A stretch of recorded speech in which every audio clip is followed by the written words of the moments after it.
Customer orders something. Doesn't give gate code to get into where she lives. So this happened Friday, both funny and annoying. I work in a retail business that sells lumber. My job is mostly just deliveries. I had the deliveries loaded onto my truck. The second delivery was for in a town that we very rarely deliver due to distance, which was over our drive away. But it was decided since I was 3/4 of the way there with my first delivery, I'd drop off the item. The customer was called by staff in the store to let them know I was coming that morning as far as I'm aware.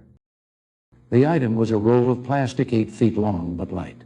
I finished my first delivery and tried punching in the address for the second in my GPS. There were some issues with the location because the road names weren't matching on the GPS with what my order form said. I give the customer a call to confirm the address, but all I get is a voicemail. So I leave her a message saying I'm on my way to call me back so I can confirm where they were. I drive to where the GPS took me, and there was no road or house number that matched.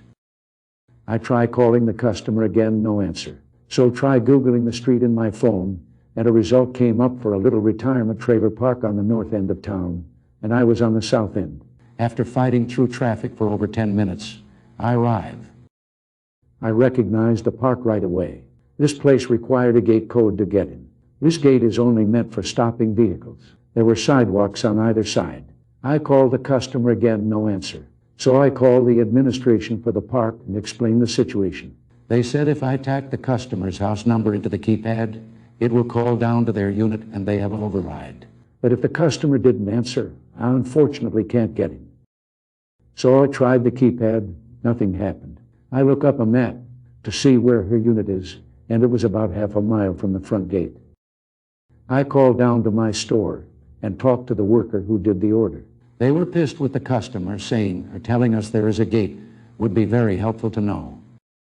She tells me she'll try phoning and to hold tight. After 10 minutes, I get a call back from my coworker saying she can't get a hold of the customer either, and she didn't want to have me not deliver the item since it would be a long drive back. So she told me if I could walk to her unit, let her know I am there, I can walk back and get my truck to deliver her item. As I prepare, I figured I might as well bring the item with me. It wasn't heavy, and it would save going through the park twice. After 10 minutes of walking, I arrive and peer into the backyard and see the customer working. I call out informing who I am, and I was pretty blunt in saying we had called multiple times because we didn't have any code to get through the gate. She asked me how I managed to get here, and I told her I walked with her item. She immediately started saying how sorry she was, how embarrassed she was, just saying sorry again and again and again. I just simply said, if you order anything more in the future, just remember to give us the gate code. She kept saying how sorry she was and told me to wait. I realized she was getting me a tip. So after a moment, she came back, giving me a $5 bill. I know kinda bad to think, but I thought, I walked a half mile with a large roll of plastic and you give $5. I just kept polite and said thank you and walked back to my vehicle with her saying how sorry she was. So on my walk back, I phoned my coworker, let them know what went on, and they told me when they phoned the customer later, they'll be charging her a larger delivery charge considering what I had to do. This delivery probably took closer to an hour longer than it would have under normal circumstances. So that was my fun. I had to drive back and have a short lunch because I had at least 8 more deliveries to try and complete before the end of the day.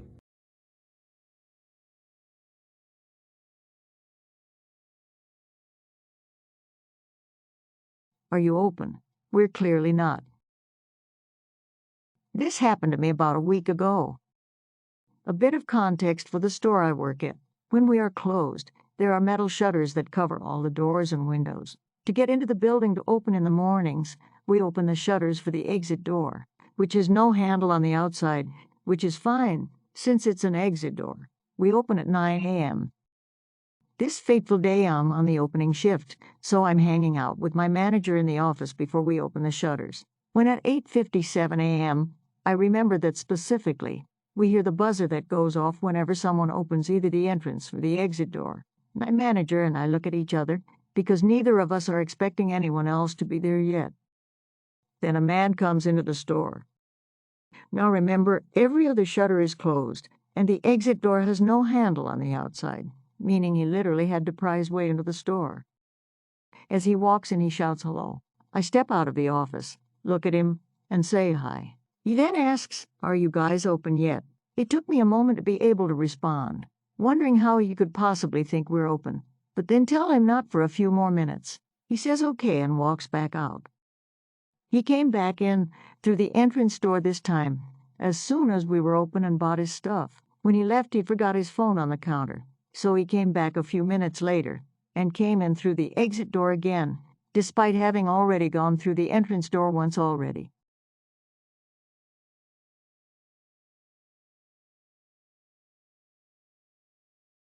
The time I was accused of the federal crime of deactivating a customer's card. I just got in for the day and had to cover Riley at self-checkout SCO, first 15. So I dismiss her, and a few moments later I see a blinker and go to help. How may I help you, ma'am? Customer, my card isn't working. I'm okay, what is the error message you keep getting? She just won't accept my card. I'm okay, I'll reset the card reader and then we can try again. So I created a suspend slip and tried to reskin the transaction into the machine, but LFC the slip didn't work. She only had 7 items, so I quickly rang up her items and compared the totals to make sure everything was scanned correctly. I'm okay, it'll be $32.09. Gee, that's the wrong total, you double scanned. I'll then double check again that the totals are the same from the suspend slip, then go back and look at the sales screen. Everything is only rung up once. I'm sorry, ma'am, but there's no item listed twice, and all items that are scanned are in your bag. Is there something you'd like to remove? See, no, ring it up again. This time I'll keep an eye on you. So I scan everything again and get the exact same total. Your total will be $32.09. See, the machine is wrong. That's not the correct total.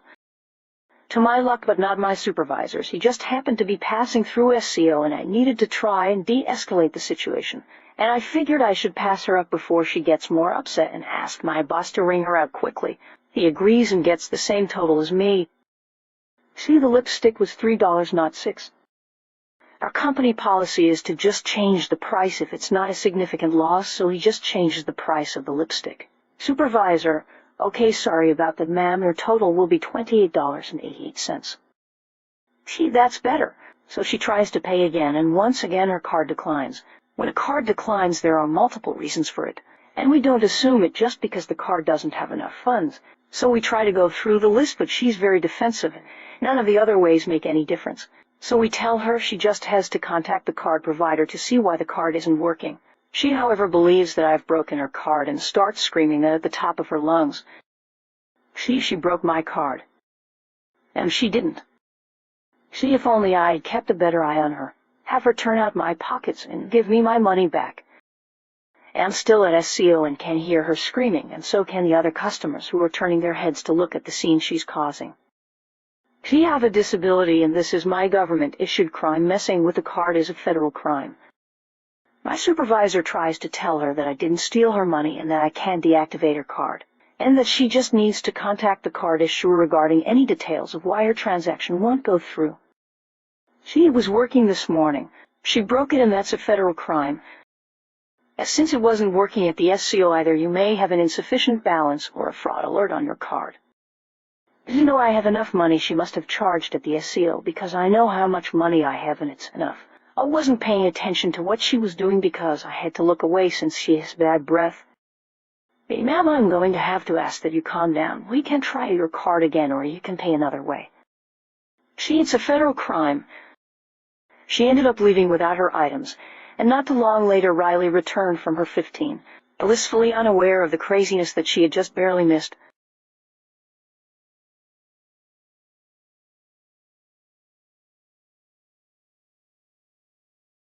Mother wants to buy champagne for underage daughter, doesn't understand how champagne works.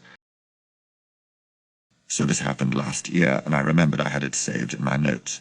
They used to work for a boutique wine store in Ontario. For those who don't know, legal drinking age is 19. Buying alcohol for minors is a chargeable offense. Serving alcohol to minors in your house that are not your own children is illegal, and by telling me these things I would have to refuse to sell. Also, LCBO is the main government-run chain for buying alcohol. It's a short Covno, but really had me scratching my head after. Customer, I need champagne. We're great. We have some lovely traditional champagne-style sparkling wines.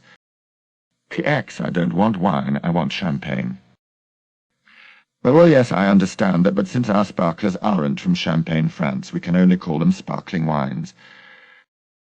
CX, well, does it do the fizzy pop thing? Me, well, yeah, that is the definition of a sparkling wine. PX, but I don't want wine, I want champagne.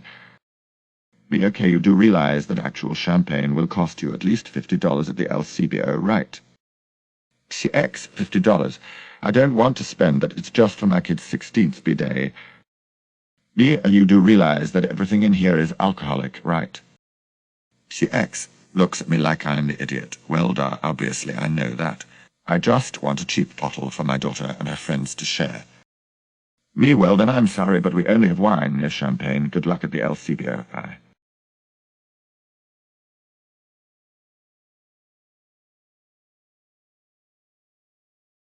Check out my other tremendous videos.